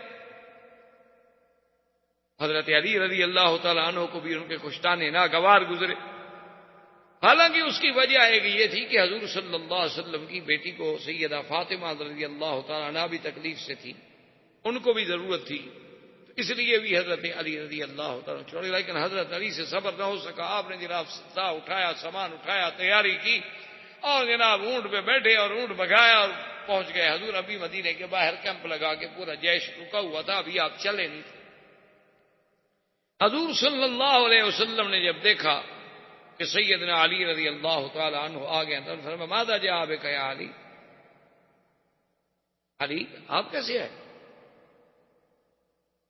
تو اس نے کہا رسول اللہ استخلفتنی علی الاطفال والنساء، مجھے بچوں عورتوں کے ساتھ چھوڑ کے جا رہے ہیں آپ، اور سب بہادر آپ کے ساتھ جنگ میں جا رہے ہیں اور میں یہاں بچوں میں رہوں۔ تو آپ نے فرمایا اما ترضى انت منی بمنزلۃ ہارون من موسیٰ الا لا نبی بعدی۔ آپ نے فرمایا کہ حضرت علی کیا تم اس بات پہ راضی نہیں ہو کہ اللہ تمہیں وہ مقام دے رہے ہیں جو اللہ نے ہارون کو دیا تھا، کہ ہارون علیہ السلام کو موسیٰ علیہ السلام نے کہا تھا خلفنی فی قومی، ان کو خلیفہ بنایا تھا، تو میں تمہیں خلیفہ بنا کے اپنا جا رہا ہوں، تمہارے لیے کوئی معمولی مقام ہے؟ اما ترضى انت خلیفتی فی اہلی واہلک، کہ میرے اہل میں، میرے بچوں میں اور اپنے بچوں میں تمہیں نگران بنا کے جا رہا ہوں، اتنی بڑی اعزاز، اتنا بڑا مقام پہ تم راضی نہیں ہو؟ عجیب بات ہے۔ اور دیکھیں حضور پاک نے کتنی بڑی بات کہہ دی کہ انت منی بمنزلۃ ہارون من موسیٰ، کہ تم میرے بعد ایسے ہو جیسے موسیٰ علیہ السلام اور ہارون، لیکن ساتھ یہ بھی فیصلہ کر دیا کہ کہیں ایسا نہ ہو کہ ہارون تو نبی تھے، کہیں کوئی دنیا میں کوئی بندہ، کوئی فرق باطلہ، کوئی قادیانی، کوئی مسیلمۃ بن الکذاب، کوئی کذاب پنجاب، کوئی دجال پیدا ہو کر یہ بھی نہ کہہ سکے کہ ہاں حضور کے بعد بھی تو نبی ہو سکتا ہے، حضور نے وہی درجہ دیا نا موسیٰ علیہ السلام والا جو ہارون کا درجہ تھا، حضور نے فرمایا لیکن یہ بات یاد رکھو لا نبی بعدی، میرے بعد نبوت نہیں، تم ہارون جیسے خلیفے بنے تھے، خلیفہ تو ہو لیکن نبی نہیں ہو۔ اچھا اسی طرح سے دیکھیں اب اتفاق کی بات یہ ہوتی ہے کہ یہی وہ روایت ہے جس کو بعض ہمارے روافظ اور شیعہ حضرات جو ہیں وہ دلیل پکڑتے ہیں، وہ کہتے ہیں جی حضور کے بعد خلیفہ تو حضرت علی ہے، دیکھیں جن کو حضور نے اپنی زندگی میں مدینے میں خلیفہ بنا دیا، اور پھر حضور صلی اللہ علیہ وسلم نے فرما دیا کہ جیسے ہارون اور موسیٰ، اور ہارون اور موسیٰ کے درمیان میں اور کوئی تیسرا آدمی نہیں ہے، تو نبی اور علی کے درمیان میں ہم ابو بکر اور عمر عثمان کو کیسے آنے دیں؟ تو لہذا انہوں نے اس حدیث سے بھی اپنا مستدل کیا ہے روافض نے اور شیعہ نے کہ دیکھو جی انت منی بمنزلۃ ہارون من موسیٰ، اور ہارون اور موسیٰ کے درمیان میں کوئی فاصل نہیں، تو ہم نبی اور علی کے درمیان میں ابو بکر اور عمر عثمان کو کیسے فاصل مان لیں؟ تو اس لیے بہرحال یہ بات یاد رکھیں کہ حضور صلی اللہ علیہ وسلم کا خلیفہ بنانا اپنی حیات میں آپ نے فرمایا کہ بھی مدینے میں یا میرے اہل میں یا اپنے اہل میں اگر ہارون سے تشبیہ دی جائے، یاد رکھو تو ہارون علیہ السلام تو بڑے ہیں موسیٰ علیہ السلام سے، اور ہارون تو موسیٰ کی زندگی میں فوت ہو گئے، وہ تو ہارون موسیٰ علیہ السلام کے بعد خلیفہ بنے ہی نہیں۔ اگر ہارون علیہ السلام کے ساتھ ہی تشبیہ دینی ہے تو ہارون علیہ السلام تو موسیٰ علیہ السلام کی زندگی میں فوت ہو گئے. چلو ہم آپ کی بات مانتے ہیں کہ جیسے ہارون موسیٰ کی زندگی میں تو خلیفہ بنا تھا ایک مسئلے میں، اسی طرح حضرت علی کو بھی ہم مانتے ہیں کہ ایک موقع پر خلیفہ بنے تھے. جیسے ہارون موسیٰ علیہ السلام کی موت کے بعد خلیفہ نہیں بنا، پھر حضرت علی کو تو بالکل خلیفہ نہیں بننا چاہیے، کیونکہ اس کے بعد تو ہارون ہے ہی نہیں. ہارون تو پہلے فوت ہو گئے، ابھی موسیٰ علیہ السلام زندہ تھے. حتیٰ کہ یہود نے یہ الزام بھی لگا دیا تھا کہ ہارون علیہ السلام کو حضرت موسیٰ علیہ السلام نے قتل کر دیا، اور اللہ تبارک و تعالیٰ نے معجزے کے طور پہ ہارون علیہ السلام کو دوبارہ زندہ کیا. حضور علیہ السلام دوبارہ زندہ ہوئے، انہوں نے کہا کہ ماں قتلنی موسیٰ، مجھے موسیٰ علیہ السلام نے تو نہیں مارا بدبختو. تو پھر جا کے انہوں نے موسیٰ علیہ السلام کی جان چھوڑی. تو ایسی باتوں سے خلافتیں نہیں ثابت ہوتی. خلافت کوئی مسیحیت کا پوپ نہیں ہوتا، یاد رکھو. خلافت جو ہے وہ کوئی مسیحیت کا پوپ نہیں ہے، وہ کوئی ہندو مت کا دیوتا دیوی نہیں ہے، نہ وہ کوئی سکھوں کا گرو گردوارا ہوتا ہے کہ جس کے لیے بس پیشانیوں کا سجدہ اور عقیدت کافی ہو. خلیفے کے لیے تو تمکن فی الارض کی ضرورت ہوتی ہے. وعد اللہ الذین آمنوا وعملوا الصالحات ليستخلفنهم فی الارض کما استخلف الذین من قبلهم. تو یہ کوئی ایسی بات نہیں ہے کہ صرف خلیفہ خلیفہ ہم کہہ دیں، مانا یہ ہے کہ بھی اس کے آگے سجدہ کر لو. اور اسی بات کو یاد رکھیں کہ دشمن ہر لحاظ سے حملہ آور ہوتا ہے. یعنی آپ دیکھیں کہ قادیانی اپنی طرف سے حملہ کریں گے، روافض اپنی طرف سے حملہ کریں گے، لیکن جو دشمن ہے اسلام کا، یہودی اور نصرانی، انہوں نے ایک اور طرف سے حملہ کیا. انہوں نے کہا چونکہ لفظ خلیفہ قرآن میں ایک بڑی اہمیت کا لفظ ہے کہ اللہ نے آدم علیہ السلام کو کیا بنایا تھا، انی جاعل فی الارض خلیفہ، یا داؤد انا جعلناک خلیفۃ فی الارض. انہوں نے بتایا کیا ہے خلیفہ کا نام رکھا حجام کا، جو لوگوں کی حجامتیں بناتا ہے نا اس کو خلیفہ کہتے ہیں، تاکہ خلافت اسلامیہ کی توہین ہو سکے.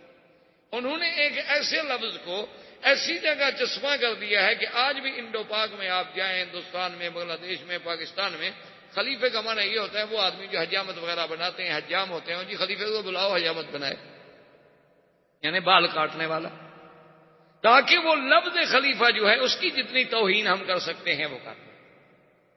ورنہ ان کا مقصد جو ہے کوئی نہیں ہوتا. صرف یہ نہیں، میرے کہنے کا مقصد یہ ہے کہ یہ دشمن کی ایک سازش ہوتی ہے، دشمن کی ایک چال ہوتی. ابھی آپ دیکھ لیں کہ اگر کوئی آدمی اپنی ارادی کے لیے جہاد کرے وہ مجاہد ہے نہیں، وہ تو ہے در انداز. اور جو آدمی اپنا کہے کہ یہ میرا ملک ہے، میرا حصہ ہے، وہاں 7 لاکھ آدمی رکھا ہوا ہو، ہر 3 آدمی پر ایک فوجی پیرے پہ کھڑا ہو، وہ حقدار ہے، جسے خود انداز. مقصد کہ اچھا اب دیکھیں اس میں کوئی نہیں، یہ نہیں ہے کہ اس وقت کوئی انڈو پاک ہے، نہیں، اصل بات کفر و اسلام ہے. انڈو پاک کچھ نہیں، یہ کیا ہے؟ کفر و اسلام کی بات ہے.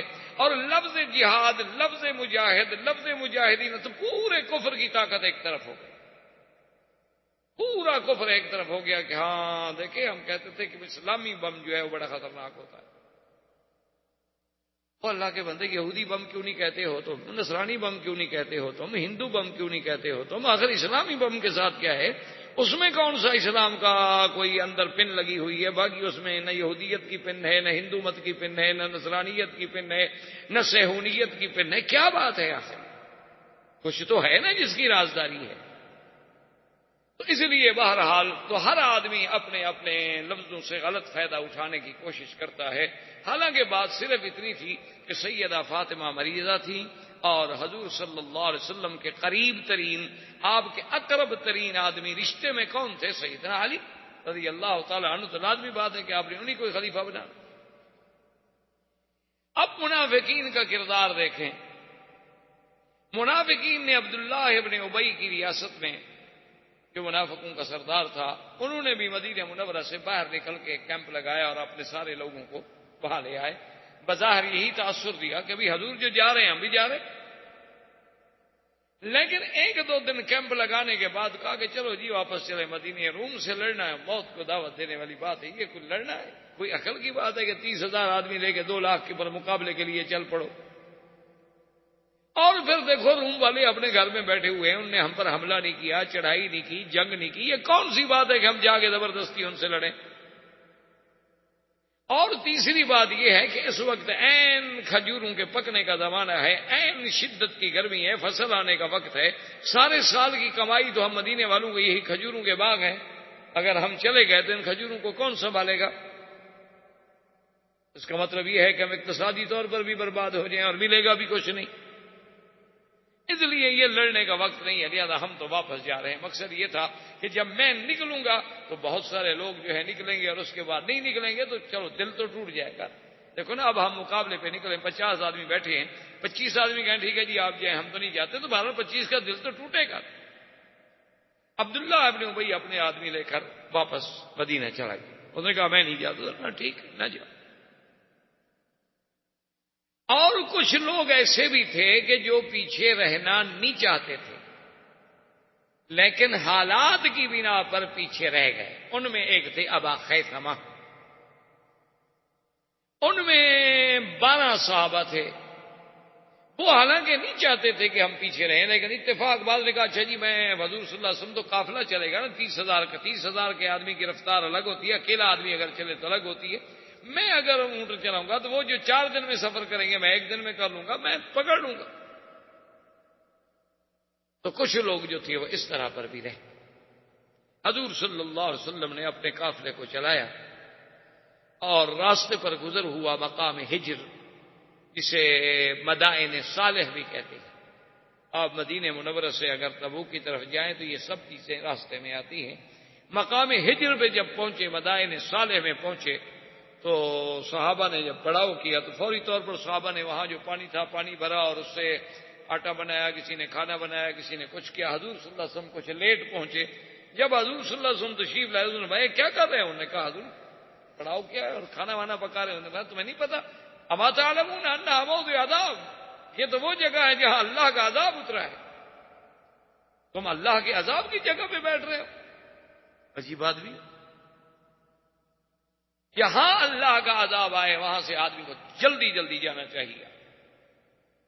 اور حکم دیا کہ جو لوگوں نے کھانا بنایا ہے، آٹا بنایا ہے، جو کچھ بنایا اپنے جانوروں کو کھلا دو، کوئی عذاب والی چیز استعمال نہ کرے۔ جس موضع پر عذاب آ جائے اس کا پانی، اس کا مقام استعمال نہیں کرنا چاہیے، کیونکہ یہ تو عذاب کی جگہ ہے، کہیں ایسا نہ ہو کہ اللہ کا عذاب ہم پر بھی آ جائے۔ تو سب جانوروں کو کھلا دیا گیا۔ آگے چلے، جب اس مقام سے نکل گئے تو صاحب نے کہا رسول اللہ علیہ عندنا ماء، ہمارے پاس تو پانی نہیں ہے اور 30,000 کا لشکر ہے۔ فدعا رسول اللہ صلی اللہ علیہ وسلم، حضور نے ہاتھ اٹھائے اور دعا مانگی کہ اللہم اسقنا، یا اللہ آپ ہمیں پانی پلائیں، ہمارے پاس تو پانی نہیں۔ صحابہ کہتی ہیں کہ واللہ ما رأینا صحابۃ فی السماء، ہم نے آسمان پہ کوئی بادل کا ٹکڑا بھی نہیں دیکھا تھا، لیکن ابھی حضور نے ہاتھ نیچے بھی نہیں گرائے تھے کہ بادل گھر کے آ گئے اور بارش شروع ہو گئی۔ ہم نے پانی پیا، جانوروں کو پلایا، برتنوں میں بھرا، غسل کیا، اتنا پانی۔ اور خدا کی شان یہ، صحابہ کہتے ہیں اللہ کی قسم ہے، جب ہم سب لے کے چلے تو جتنے علاقے میں ہمارا وہ 30,000 کا لشکر تھا، صرف وہی بارش تھی، ادھر ادھر اور کسی جگہ ایک قطرہ پانی کا بھی نہیں۔ یہ معجزہ تھا رسول اللہ صلی اللہ علیہ وعلا آلہ واصحابہ وسلم تسلیما کثیرا کثیرا۔ حضور صلی اللہ علیہ وسلم اور آگے بڑھے۔ ابا خیثمہ جو گیا باغ میں تو اپنی بیوی اور پھل، اور پھر خیال آیا کہ یا ابا خیثمہ کمال ہے، تم تو آج کھجوروں کے سائے میں، ٹھنڈا پانی، نوجوان بیوی، یہ راحتیں اور مزے لوٹ رہے ہو، اور اللہ کا نبی یہ شدت کی حرارت میں دشمن کے مقابلے پہ جا رہا، یہ کیسے؟ وہی کھڑا۔ اس نے اپنی بیوی سے کہا کہ میرے غلام سے کہو کہ سواری تیار کرے، سامان تیار کر لے آؤ، میں اب اندر آنا بھی نہیں چاہتا، واللہ رات وہیں سے سواری پہ بیٹھا اور سواری دوڑائی۔ اب جناب جب دور سے آتا ہوا لوگوں نے دیکھا تو کہا کوئی سوار ہے۔ حضور نے فرمایا کن ابا خیثمہ، خدا کرے ابا خیثمہ ہی ہو۔ تھوڑی دیر گزری تو ابا خیثمہ اگر نے کہا یا رسول اللہ، میں آپ نے کہا نماز آتا خط، نے کہا حضور کوئی عذر نہیں تھا، لیکن بس میں ابھی جاتا ہوں اور ابھی جاتا ہوں اور ابھی جاتا ہوں۔ آپ نے فرمایا اچھا آپ تم آ گئے ہو، اللہ تبارک و تعالیٰ تمہاری غلطی کو معاف کر۔ اور اسی طرح سیدنا ابی ذر رضی اللہ تعالی عنہ جو ہے، خدا کی قدرت ہے، ان کی اونٹنی جو تھی وہ بیمار ہو گئی، وہ چلنے میں پیچھے رہ گئی، قافلہ آگے نکل گیا، ابو ذر پیچھے رہ گیا۔ اب کچھ لوگ منافقین ساتھ بھی تھے، تو انہوں نے کہنا شروع کر دیا، انہوں نے کہا ہاں دیکھا ابھی ذر کے دل میں بھی کوئی کھوٹ تھا، اسی لیے تو رہ گیا نا، ورنہ آنا جاتا۔ حضور صلی اللہ علیہ وسلم نے فرمایا کہ سنو، ان کان خیرن، اگر اس کے دل میں بھلائی ہے تو آ جائے، اور اگر اس کے دل میں بھلائی نہیں ہے تو اراحکم اللہ، پھر اللہ نے اس سے نجات دی۔ اچھا ایک آدمی کے دل میں ہمارے لیے خیر بھی نہ ہو تو ہمارے ساتھ ہوگا تو کیا فائدہ ہوگا، اس سے تو بہتر ہے کہ وہ نہ ہو ہمارے ساتھ۔ حضرت ابی ذر کہتے ہیں کہ میں نے کوشش کی اونٹنی کو چلانے کی، لیکن میری اونٹنی اتنی بیمار، اتنی معذور تھی کہ نہیں چلا۔ تو حضرت ابا ذر رضی اللہ تعالی عنہ فرماتے ہیں کہ میں جناب حیران ہو گیا، کیا کروں؟ پھر میں نے اپنی اونٹنی کو چھوڑ دیا، سامان بھی جتنا تھوڑا کر سکتا تھا معمولی سا لے لیا، اور پیدل میں نے کہا بھی اب قافلے کو چھوڑتا نہیں ہوں، پیدل چلتا ہوں، موت آ گئی تو اللہ کی مرضی۔ اب قافلہ 30,000 اونٹوں پہ جا رہے ہیں اور ابھی ادھر پیچھے اکیلا پیدل جا رہا ہے۔ اچھا وہ تو رات کے دن پڑاؤ بھی کرتے، آرام بھی کرتے، لیکن ابھی ادھر کوئی آرام نہیں کر رہا، چل رہا ہے۔ کافی دیر کے بعد ایک مقام پہ حضور صلی اللہ علیہ وسلم بیٹھے تھے، تشریف فرما تھے، تو دور سے ایک آدمی چلتا ہوا آیا۔ اب ہر آدمی اپنی رائے دے رہا ہے، کوئی کہہ رہا ہے یار فلاں بندہ لگتا ہے، کوئی کہتا ہے فلاں بندہ لگتا ہے۔ حضور نے فرمایا کن ابا ذر، خدا کرے کہ ابا ذر۔ تھوڑی دیر گزری، قدم ابی ذر، حضرت ابی ذر آ گئے تو فرمایا کیا ہو گیا؟ تو نے کہا رسول اللہ میری تو اونٹنی بیمار ہو گئی، آخر میں نے اونٹنی چھوڑ دی۔ حضور صلی اللہ علیہ وسلم نے فرمایا یمشی وحدہ ویموت وحدہ ویبعث وحدہ۔ ابو ذر میرا ایسا ہے کہ چلتا بھی اکیلا ہے، جب موت آئے گی تب بھی اکیلا ہوگا، اور جب قبر سے اٹھے گا تب بھی اکیلا ہوگا۔ یہ تو ہے ہی عجیب، چونکہ حضرت ابی ذر جو تھے نا یہ بڑے زاہد آدمی تھے، اتنا آدمی تھے کہ یہ یعنی اپنے اجتہاد کے اعتبار سے یہ دوسرا کپڑا رکھنے کے بھی قائل نہیں تھے۔ مقصد یہ کہتے دوسرا جوڑا حرام، بس جو پہنا ہوا ہے ٹھیک ہے بس۔ اچھا ابھی کھانا بچ گیا ہے کل کے لیے رکھو، کہتے یہ بھی حرام ہے۔ بھئی گھر میں کم سے کم خرچہ تو رکھ لیں، کہ میں نے کہتے یہ رکھنا بھی حرام ہے، بس جو اللہ نے دیا ہے کھا لو، باقی خیرات کر دو، کل کا دیکھا جائے گا۔ اسی لیے حضرت ابی ذر رضی اللہ تعالی عنہ کے اس اجتہاد اور زہد اور تقوی کو دیکھ کر حضرت عثمان نے اپنے زمانے میں منت کی، انہوں نے کہا حضرت ابی ذر آپ کے ساتھ کوئی نہیں گزارا کر سکتا، اور آپ اصحابی رسول ہیں، آپ کا انکار بھی کوئی نہیں کر سکتا، مہربانی کریں آپ مدینے سے باہر رہیں، آپ کے فتوے پر نہیں چل سکتی دنیا۔ حضرت عثمان نے معافی مانگی اور حضرت ابی ذر جو تھے ربضہ میں چلے گئے، مدینہ منورہ سے دور چلے گئے، اور اپنی بیوی سے کہہ دیا کہ دیکھو اب ہم اکیلے ہیں، اور میرے نبی نے کہا تھا کہ یمشی وحدہ ویموت وحدہ، میں نے مرنا بھی شاید اکیلا ہے، اسی لیے مدینہ چھوڑ کے ربضہ میں آ گیا ہوں، جب میں مر جاؤں تو تم مجھے غسل تو دے نہیں سکتی ہو، اکیلی عورت کیا کرو گی، ایک چھوٹا غلام ہے، میری چارپائی گھسیٹ کے اب جو ہے سڑک پہ رکھ دینا، اعلیٰ قارعۃ الطریق، راستے پہ رکھ دینا، کوئی گزرے گا تو جنازہ پڑھ لے گا نا، تو کوئی جنگل کے جانور کھا جائیں گے، چھوڑ دے ٹھیک۔ خدا کی قدرت ابی ذر فوت ہو گئے اب اکیلے، ایک بیوی ہے بوڑھی اور ایک چھوٹا سا غلام ہے بیچارہ۔ اس کے بعد جناب انہوں نے جو کچھ ان سے بن پڑا غسل کیا، اس کے بعد جنازہ کفن وغیرہ پہنایا اور سڑک پہ لا کے رکھ دیا۔ کیا کرے، وہاں کوئی مسلمان ہی نہیں، جنازہ پڑے کون قبر کھودے۔ تھوڑی دیر ہی ابھی گزری تھی کہ حضرت عبداللہ ابن مسعود رضی اللہ تعالی عنہ حضور کے صحابی ہے جلیل القدر، قافلہ لے کے گزرے، دیکھا کہ راستے میں، انہوں نے کہا من آتا، انہوں نے کہا ابی ذر فبکا۔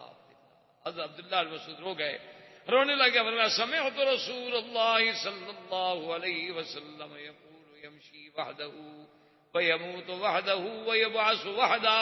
انہوں نے کہا خدا کی قسم میں نے حضور سے سنا تھا حضرت ابی ذر کے بارے میں، حضور نے فرمایا تھا کہ یہ اکیلا رہتا ہے، اکیلا مرے گا، اکیلا اٹھے گا، اللہ کے نبی کا فرمان صدق رسول اللہ۔ تو حضرت عبداللہ بن مسعود نے قافلہ روکا، قبر تیار ہوئی، جنازہ پڑا، اور ابی ذر رضی اللہ تعالی عنہ کو بڑے شان اعزاز کے ساتھ دفن کر دیا گیا۔ تو حضور کی وہ بات جو آپ نے غزوہ تبوک کے موقع پر فرمائی تھی وہ سچی۔ حضور صلی اللہ علیہ وسلم جب تبوک میں پہنچے تو تبوک کے ساتھ ہی قریب میں ایک قبیلہ تھا، قبیلہ بنو ایلہ۔ حضور نے حکم دیا خالد کو کہ ان پہ چڑھائی کرو۔ خالد نے چڑھائی کی، انہوں نے کہا جی ہم جزیہ دیتے ہیں، ہم لڑتے نہیں. وہ جزیہ دینے پہ راضی. اس کے بعد حضور نے فرمایا خالد قریب اور قبیلہ ہے دومت الجندل، اور ان کا جو بادشاہ ہے اس کا نام ہے اکیدر. اکیدر دومت الجندل جو ہے وہ شکار کا بڑا رسیا ہے، اور اس کو زیادہ عادت ہے کہ وہ بکر وحش، ایک تو گائے ہوتی ہے نا جو ہمارے یہاں اپنے گھروں میں، ایک ہوتی ہے گائے جسے ہم کہتے ہیں جنگلی گائے، عرب اس کو کہتے ہیں بکر الوحش، بعض لوگ اسے نیل گائے بھی کہتے ہیں. اس کا بڑا وہ شکار کا عادی ہے، تم جاؤ گے دیکھو کہ شکار میں کہیں نہ کہیں تمہیں مل جائے گا. تو حضرت خالد اپنے سپاہی لے کے بڑھے. دومت الجندل والوں کو بھی پتہ لگ گیا کہ ہم پر حملہ ہونے والا. ان کا بڑا قلعہ تھا، وہ قلعے میں اسیر ہو گئے. اب قلعے کی چھت پہ کھڑا ہے وہ اکیدر اپنی بیوی کے ساتھ جو ان کا بادشاہ تھا. خدا کی قدرت دیکھو کہ 20-25 نیل گائے بکر الواحد جو ہے نا جی 20-25 کا ریوڑ پورے کا پورا آ رہا ہے اور آ رہا ہے اور آ رہا ہے، اور اسی طرح قریب ہوتا جا رہا ہے جدھر ان کا وہ حصن ہے. حضرت خالد دور کھڑے دیکھ رہے ہیں. نے کہا صدق رسول اللہ، حضور نے سچ فرمایا کہ بکر الواحد تو آ گئی لیکن وہ شکاری تو ابھی تک نہیں نکلے. تو اس کی بیوی کہنے لگی کہ وہ اکیدر دیکھو آج تک تم نے نیل گائے کو کبھی نہیں جانے دیا، اتنی نیل گائے جا رہی ہوں بھلا کوئی صبر کرتا ہے؟ اس نے کہا صبر کی بات نہیں ہے، اب ان کو شکار کرنے جائے خطرہ ہے کہیں خود شکار نہ ہو جائے. تو اس نے کہا کوئی نہیں، ایسی بات تو کوئی نہیں ہے، تو بالکل آپ کے قلعے کے قریب جا رہی ہیں، ان کو شکار کرنے کتنی دیر لگے گی، شکار کرو پھر اندر آ جاؤ. انہوں نے کہا ہاں یہ بات.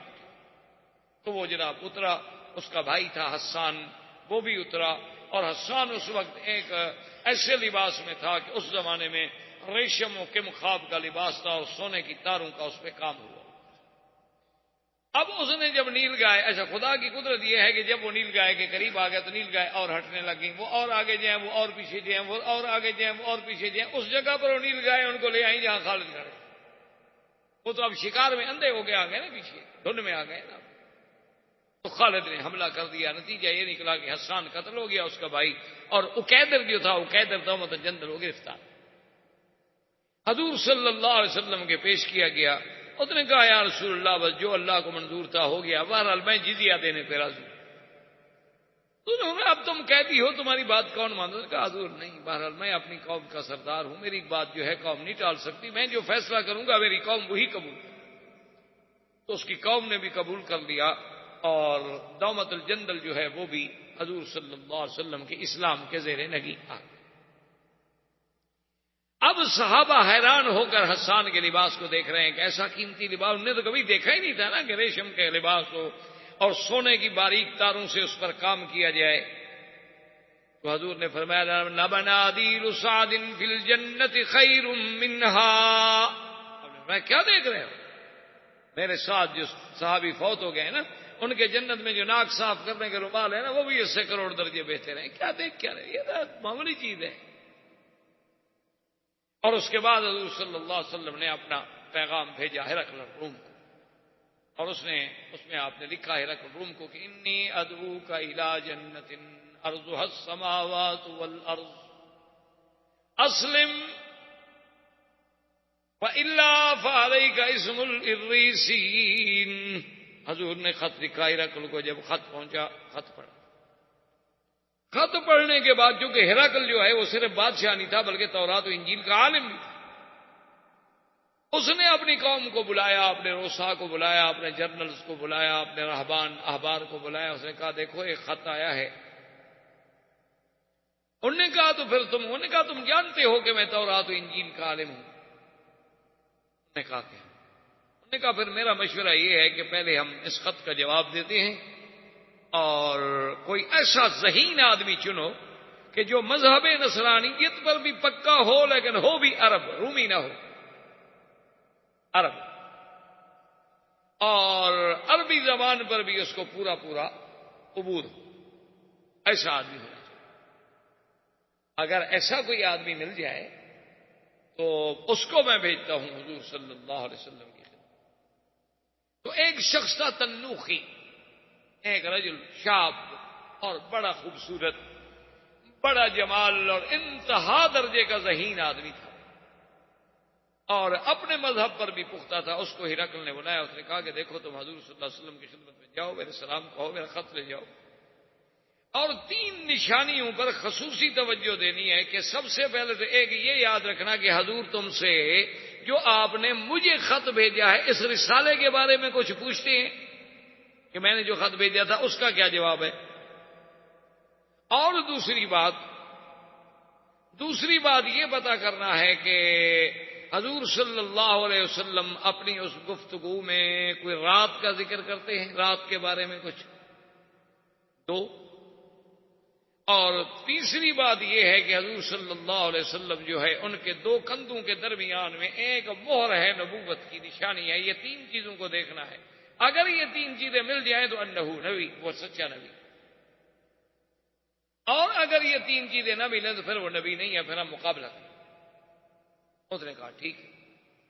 تو تنوخی جو تھا وہ ہرقل کا خط لے کر حضور صلی اللہ علیہ وسلم کی خدمت میں پہنچا.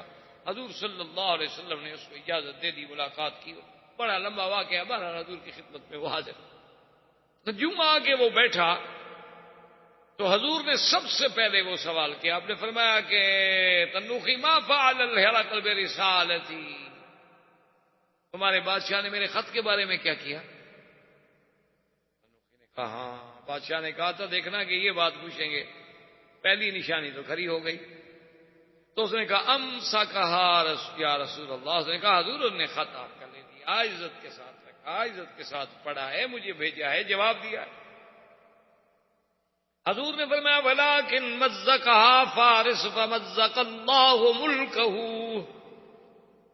آپ نے فرمایا لیکن فارس کے بادشاہ نے میرے خط کو ٹکڑے ٹکڑے کر دیا, اللہ نے اس کے ملک کو ٹکڑے ٹکڑے کر دیا.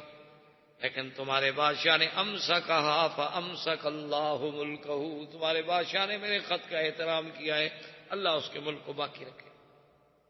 اور اس کے بعد اس نے کہا کہ حضور آپ نے ہمارے بادشاہ کو جو دعوت دی ہے نا اس میں لکھا ہے کہ جنت عرضها السماوات والارض, کہ میں تمہیں ایسی جنت کی طرف بلاتا ہوں جس کا عرض جو ہے یہ آسمان و زمین کو بچھائیں تو اس کا عرض بنے گا.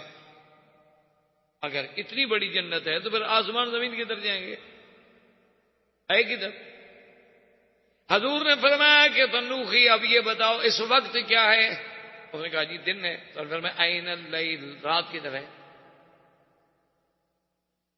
ہاں, ہرقل نے کہا تھا کہ حضور رات کا ذکر کریں گے. یہ دوسری نشانی بھی تو پوری ہو گئی. اس نے ہرقل کا خط دے دیا. اس نے کہا حضور میں چاہتا ہوں کہ کچھ دن آپ کی خدمت میں رہ جاؤں. آپ نے کہا رہے, کوئی بات نہیں. کیونکہ اب تو نوخی یہ کہتا تھا کہ بھئی یہ میں کیسے جرت کروں کہ حضور سے کہوں کہ بھئی کپڑا آپ اتارے, میں وہ مہر دیکھنا چاہتا ہوں. قاصد ہوں, میں کیسے کہہ سکتا ہوں. 1 دن رہا, 2 دن رہا, 3 دن رہا. تو ایک دن حضور صلی اللہ علیہ وسلم نے بلا لیا. میں تنوخی ادھر آؤ, کتنے دن رہو گے؟ بھئی تم قاصد ہو, بادشاہ کا پیغام لے کے آئے ہو, تو جا کر جواب نہیں دینا بادشاہ کو. انہوں نے کہا حضور میں چاہتا ہوں کہ کچھ دن. آپ نے فرمایا یہ مہر دیکھنا چاہتے ہیں, چلو یہ دیکھو. آپ نے کپڑا نیچے کر دیا, اٹھا اور دیکھا مہر کو. جب تو اس نے کہا کہ بھئی صدق ہرقل, میرے بادشاہ نے کہا تو ٹھیک تھا, یہ تینوں نشانیاں مل گئی. انہوں نے کہا حضور اب میں جاتا ہوں. اچھا جاؤ. اور میں اچھا اتنی علامات دیکھنے کے بعد تم اسلام قبول نہیں کرتے ہو؟ اس نے کہا حضور میرے دل میں صداقت تو آپ کی آ چکی ہے, لیکن انی رجل من قومی, آخر میں ایک قوم کا آدمی ہوں, جب تک میری قوم فیصلہ نہ کرے میں اکیلا فیصلہ نہیں کرتا. ٹھیک ہے جی. واپس آ گیا, ہرقل کو آگے بتایا. ہرقل نے کہا واللہ انہ لنبی, خدا کی قسم وہ اللہ کا نبی. ہرقل نے اب سارے جرنل, سارے بڑے بڑے عمائدین, بدنی, سول, فوجی, سب کو بلایا. اس نے کہا دیکھو بات سن, اگر میری بات مانتے ہو تو 3 باتیں ہیں, ان میں سے کوئی ایک بات مان لو. انہوں نے کہا کیا؟ انہوں نے کہا پہلی بات یہ ہے کہ اب سب مسلمان ہو جائیں. کہا کیوں؟ انہوں نے کہا جب وہ اللہ کا سچا نبی ہے, سب نشانیاں مل گئی ہیں, تو یہ کچھ ضد ہے. ہم تورات و انجیل پڑھنے والے لوگ ہیں, ہم جانتے ہیں کہ ایک نبی نے آنا تھا, وہ آ گیا. انہوں نے کہا نہیں نہیں, ہم اسلام کریں گے. انہوں نے کہا اچھا بات سنو, اگر اسلام تمہیں قبول نہیں ہے تو پھر جزیہ دے دو, مسلمانوں کے بعد گزار بن جاؤ, جزیہ دو اور مسلمانوں سے صلح کرو. انہوں نے کہا کمال ہے ہرقل، ساری دنیا ہمیں جزیہ دیتی ہے، ہم سپر پاور ہیں، اب ہم مسلمانوں کو جزیہ دیں، یہ کیسے ہو سکتا؟ یہ تو ممکن نہیں۔ تو اس نے کہا اچھا اب تیسری بات یہ ہے، اگر یہ دونوں باتیں نہیں مانتے ہو تو پھر میری ایک تیسری بات مانو۔ انہوں نے کہا وہ کیا؟ اس نے کہا کہ میری رائے یہ ہے کہ لا تقاتلوہ، اس کے ساتھ جنگ نہ کرو۔ احباب کرام، اس کے بعد اب آپ اس مبارک سلسلے کی CD نمبر 28 سماعت فرمائیں۔